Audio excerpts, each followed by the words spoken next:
Bismillahirrahmanirrahim. Assalamualaikum warahmatullahi wabarakatuh. Perkenalkan, nama saya Ibnu Hilal. Adapun NIM saya yaitu 105741100074 dari Prodi Ekonomi Islam. Di sini saya akan menjelaskan terkait ruang lingkup ekosistem industri halal. Kita masuk pendahuluan. Ekosistem industri halal di Indonesia melibatkan interaksi antara produsen, regulator, konsumen, dan pendukung lainnya. Ruang lingkup ini mencakup sektor makanan seperti olahan daging dan minuman non-halal seperti kosmetik dan farmasi, serta layanan keuangan syariah dan pariwisata halal.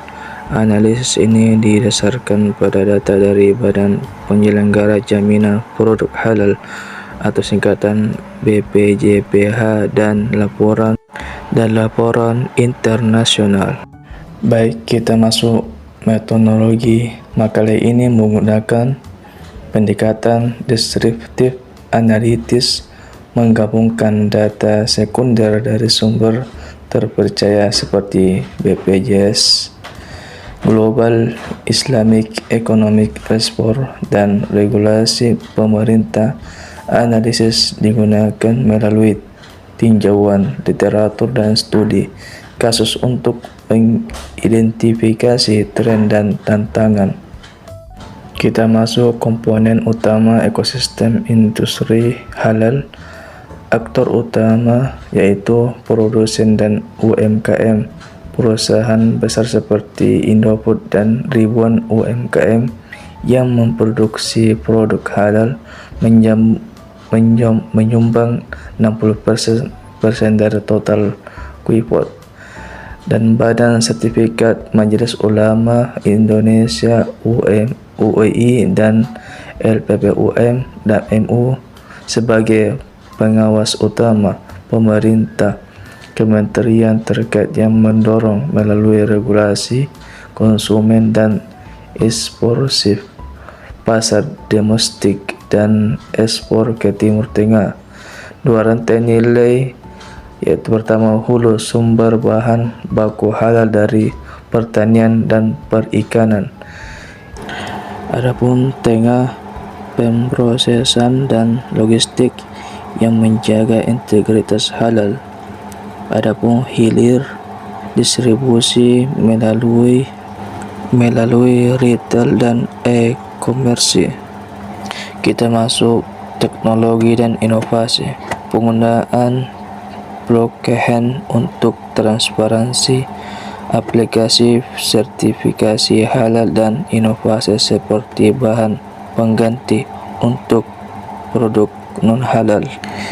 Kita masuk tantangan dalam ekosistem industri halal. Tantangan pertama, internal, kepatuhan UMKM yang rendah dan biaya sertifikasi tinggi. Yang kedua, tantangan eksternal, kontaminasi silang dan persaingan global dan dampak pandemi. Seluruh tantangan yang kita hadapi perlu ada peran pemerintah dalam pengembangan ekosistem. 1. Kebijakan dan regulasi. Undang-Undang No 33 Tahun 2014 tentang jaminan produk halal mewajibkan sertifikat dengan implementasi penuh pada 2024. Adapun infrastruktur pendukung pembangunan halal center dan promosi melalui Indonesia Halal Expo. Kita masuk tahap selanjutnya, strategi pengembangan prospek masa depan. Rekomendasi strategis. Yang pertama, pendidikan UMKM, harmonisasi standar dan adopsi teknologi.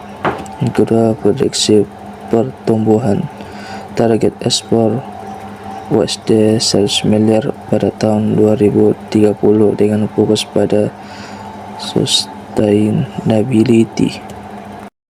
Terakhir, kita masuk kesimpulan. Ekosistem industri halal di Indonesia memiliki potensi besar untuk pertumbuhan ekonomi. Dengan kolaborasi antara pemerintah, swasta, dan masyarakat tentang dapat diatasi untuk mencapai visi Indonesia sebagai pusat halal global. Terima kasih.